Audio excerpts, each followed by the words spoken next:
नमस्कार। आप सब लोगों को दीपावली के इस पर्व की शुभकामनाएं। दोस्तों, धनतेरस बीत गया। लाखों करोड़ों की इस समय बिक्री हुई होगी क्या हुई है, दशहरे से लेकर के दिवाली तक। लेकिन जो ये बिक्री जो हुई है, उन्होंने ही खरीदारी की होगी जिनके पास माल होगा। हमारे पास था नहीं। लेकिन इस धनतेरस पर मैं रात भर इंतजार करता रहा मां लक्ष्मी के वाहन उल्लूक का। क्योंकि अब मां लक्ष्मी तो खुद घर में आते नहीं है, वो तो संदेश भेजती है।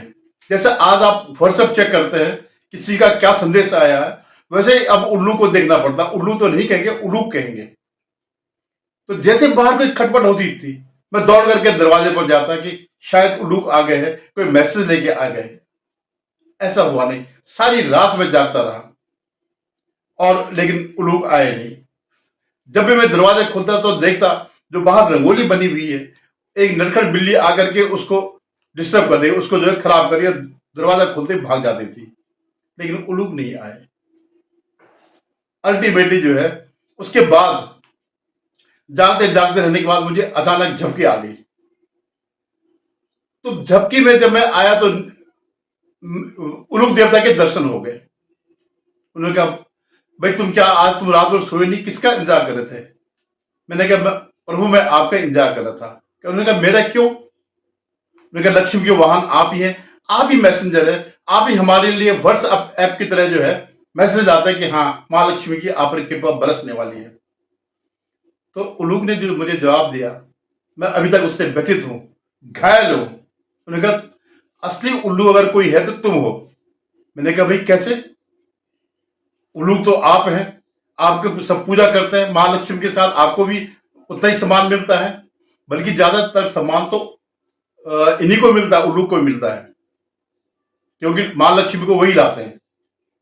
और आप कह रहे हैं कि जो है मैं उल्लू हूं, आप तो अपना अपमान कर रहे हैं। उसने कहा, मैं इसलिए नहीं अपमान कर रहा हूं, तुम्हें पता नहीं है कि मेरा जो है रोल कभी का खत्म हो गया। अब महालक्ष्मी उल्लू के आने पर नहीं आती है, उल्लू पर सवार होकर के नहीं आती है, और जो उल्लू का जो इंतजार करते हैं वो खुद उल्लू है। मैंने कहा, ये तो मैं बड़ा आश्चर्य की बात है कि जो आप ये कह रहे हैं, मुझे तो पता ही नहीं है। अच्छा, उन्होंने कहा, एक आप बताओ तुम कितने पढ़े लिखे हो? मैंने कहा, जी मैं साइंस में मैंने ग्रेजुएशन किया है और अर्थशास्त्र में पोस्ट ग्रेजुएशन किया है। उन्होंने कहा, बहुत अच्छा, तुम तो अच्छे पढ़े लिखे हो। अच्छा ये बताओ, एक 100 सीसी की जो बाइक होती है वो भी एक आदमी को ले जाती है, और 300 सीसी की जो कार होती है वो भी एक आदमी को ले जाती है। इसके पीछे क्या साइंस है? तो मैंने कहा, जी देखिए ऐसा है कि मैं साइंस का स्टूडेंट जरूर रहा हूं ग्रेजुएशन तक, लेकिन ये काम मैकेनिकल इंजीनियर का है, और उसमें से भी स्पेशलाइजेशन किसका है? ऑटोमोबाइल इंजीनियर का। ये वही बता सकता, मैं नहीं बता सकता। मैं इस लाइन में नहीं गया हूं, मैं साइंस का जनरल विद्यार्थी रहा हूं। तो उल्लू ने कहा, इसीलिए तुम उल्लू हो। तुम जानते हो आज जो है जो उल्लू बनाते हैं वो ऐसे बनाते हैं जो कुछ भी पढ़े लिखे नहीं है, किसी भी उसमें जो है आर्ट साइड में ग्रेजुएशन कर दिया, ऐसे ही एमफिल कर दिया, और इंजीनियरों को ज्ञान देते हैं कि कैसे इसके पीछे क्या वो है, क्या इसके पीछे थ्योरी है। और सामने इंजीनियरिंग के स्टूडेंट बैठे हैं और यूनिवर्सिटी के इंजीनियर बैठे हैं। तो सोचो कि तुम विज्ञान के विद्यार्थी होकर के नहीं इस पर वो दे सकते हो, कोई तर्क दे सकते हो, लेकिन एक व्यक्ति जो है इस पर ज्ञान दे देता है। तो कौन उल्लू है? तुम उल्लू हो, या वो सुनने वाले उल्लू है जो उस ज्ञान को सुन रहे हैं। तो आज जो है हमारा रोल बदल गया। आज जो है जो जितना ज्यादा उल्लू किसी को बना सके, वही जो है उसी के यहां लक्ष्मी आती है। अब आप सोचिए, उसने कहा, तुम सोचो एक बात कि एक ऐसे व्यक्ति को कौन सी यूनिवर्सिटी बुलाएगी, अपने यहां बुलाएगी विज्ञान पे, ऑटोमोबाइल पर ज्ञान देने के लिए? उसके पास पैसा होगा ना। अब पैसा कौन लाएगा? कोई ना कोई उल्लू तो होगा जो उसको पैसा दे रहा है, फिर वो उन्हीं उल्लू को जो है उल्लू बना करके फिर उनसे पैसा वसूलता है। तब मेरे दिमाग में बात आई कि बात तो कुछ सही जरूर है भाई, इसके पीछे कुछ ना कुछ तथ्य तो है। कि मैं सचमुच जो है अपना टाइम मैंने काट दिया, व्यर्थ कर दिया उल्लू महाराज के इंतजार में। अच्छा, उन्होंने कहा चल एक चीज बता, तो ये बता कि तुम करते क्या हो। मैंने कहा पहले मैं सरकारी नौकरी करता था, बैंक की नौकरी करता, अब मैं जो हूं एक यूट्यूब चैनल चलाता हूं। अच्छा, उसने कहा पढ़े लिखे आदमी हो तो तुम तथ्य के आधार पर बोलते होगे। मैंने कहा जरूर, मैं जब भी कोई चीज बोलता हूं तो उसके पीछे मैं पूरा रिसर्च करता हूं, पूरा रैशनल देखता हूं कि क्या चीज है। उसने कहा एक ही बता कि जो तेरे कितने फॉलोअर है। मैंने कहा करीबन 1,500 होंगे। अब उसने कहा मैं बताता हूँ, ये बता तूने रवीश का नाम सुना। मैंने कहा जरूर सुना है। वो क्या कहता है, राइट ऑफ के लिए अगर किसी कंपनी का, किसी इस्टेब्लिशमेंट का, जो कमर्शियल इस्टेब्लिशमेंट है, तो उसको अगर उसके जो एनपीए अमाउंट है उसको अगर उसमें बट्टे खाते में डाल दिया, जिसे कहते हैं राइट ऑफ कहते, तो वो क्या कहता। मैंने कहा वो कहता है सरकार ने जो है सेठ का जो है पैसा माफ कर दिया। तो कहता तुम क्या कहोगे। मैंने कहा मैंने भी इस पर वीडियो बनाया। मैंने कहा ये पैसा जो है राइट ऑफ माने माफ करना नहीं है, ये जो है उससे निकालना है। जो बुक्स होती है बैंक की, क्योंकि इंटरनेशनल नॉर्म्स के हिसाब से जो प्रॉफिट नहीं दे रहा है, जो राशि, जो अमाउंट प्रॉफिट नहीं दे रही, जो लोन प्रॉफिट नहीं दे रहा, उसको जो है आप अपने खातों से निकालिए, उसको अलग खाते में रखिए और उसके आगे कार्रवाई करे, कानूनी कार्रवाई करे। और यही मैंने कहा यही बैंकिंग का टर्म है। उसने कहा इसीलिए मैं तुम्हें उल्लू कहता हूं। रवीश कहता है कि सेठ का पैसा माफ कर दिया सरकार ने, और उसके 1 करोड़ करीबन वह सब्सक्राइबर, और हर ऐसे वीडियो जो है लाखों में देखे जाते हैं, 40-40 लाख, 50-50 लाख। बताओ कौन उल्लू है, वो है या तुम हो। ज्ञान के हिसाब से भले ही वो है उल्लू, लेकिन उसके हिसाब से, व्यवहारिकता के हिसाब से तुम उल्लू हो, जो तुम सही बात बता रहे हो। क्योंकि उल्लुओं की कमी नहीं है इस देश में जिनको उल्लू बनाया जा सकता है, और रवीश वही करता है। और तुम कह रहे कि मैं तो मैं तो पढ़ा लिखा हूं, मैंने अर्थशास्त्र में एमए किया है, मैंने बैंकिंग भी करी है, मैं जानता हूं कि राइट ऑफ क्या होता है और लोन, ऋण की माफी क्या होती है, दोनों एक अलग चीज है। इसलिए तुम्हारा कोई फॉलोअर नहीं आ सकता, तुम्हारे कोई व्यू नहीं आएंगे। मेरा दिमाग ठनका। मैंने तो कई बार कमेंट भी किया उस पर कि भाई ये होता है, तो वो इस बात को कभी जवाब नहीं देता। मैंने क्यों, उसने उलूग महाराज ने कहा क्यों जवाब देगा, वो तुम्हारी तरह मूर्ख है जो जवाब देगा, वो जवाब नहीं देगा। लेकिन जब तुम कमेंट करोगे तो उसका वो कमेंट और आगे जाएगा, उसका व्यूअरशिप बढ़ेगी, और 2-4 गालियां तुम पर जरूर पड़ेगी, क्योंकि सारे के सारे जिनको उल्लू बनाता है 1 करोड़ लोग हैं, वो उसके समर्थक है, वो इसकी ऐसी बातों में वो करते हैं। उन्होंने कहा अच्छा एक ही बताओ, एक और यूट्यूबर है पुण्य पुरुषन वाजपेयी, वो क्या कहता है। मैंने कहा वो हर महीने के जो अगर 30 वीडियो बनाता है, 15 में कहता है ये सरकार गई, ये आज गई कल गई, नीतीश अलग हो जाएंगे, और नीतीश और ये चंद्रबाबू नायडू अलग हो जाएंगे, इनमें से एक पीएम बन जाएगा, और मोदी जो गए, मोदी और शाह की राजनीति खत्म हो जाएगी। तो मैंने कहा कितना टाइम हो गया। मैंने कहा साल भर से ज्यादा हो गया, जून में सरकार बनी थी, अब ये तो 1.5 साल होने को है। तो उन्होंने कहा गया कोई, क्या मोदी की सरकार गई। मैंने कहा गई तो नहीं, लेकिन तुम ये बताओ कि क्या उसके सब्सक्राइबर कम हुए पुण्य पुरुषन वाजपेयी के या रवीश कुमार के। मैंने कहा बिल्कुल नहीं हुए, उनके तो हर उसमें जो है 30-30 लाख मिनिमम व्यूअरशिप होती। तो उनका ये फर्क है, तुम उल्लू हो जो तुम सही बनाते हो।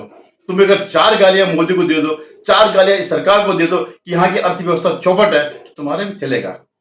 मैंने कहा भाई मैं कैसे चलेगा मेरा, जब आंकड़े जो बताते हैं कि जो फ्रेजाइल 5 मतलब लुंज पुंज 5 अर्थव्यवस्था थी मोदी के आने से पहले, वो आज दुनिया की टॉप की 4 अर्थव्यवस्था। उसने कहा भाई जब उल्लू इतने हैं जिनको उल्लू बनाया जा सकता है, तो तुम अपनी व्यूअरशिप क्यों नहीं बढ़ाते। तुम भी लिखो कि मोदी ने देश बर्बाद कर दिया, बेरोजगारी में ये होता, पहले सारे डिस्ट्रिक्ट मजिस्ट्रेट हुआ करते और एसएसपी हुआ करते, आईपीएस हुआ करते, आज कोई भी नहीं है उनमें से। मैंने कहा इतना झूठ मैं कैसे बोलूंगा। तो उल्लू महाराज ने कहा इसीलिए तुम उल्लू हो। तुम एक और उसको जानते हो यूट्यूबर को, मैंने कौन, दीपक शर्मा करके। मैंने कहा क्या लिखता हूं।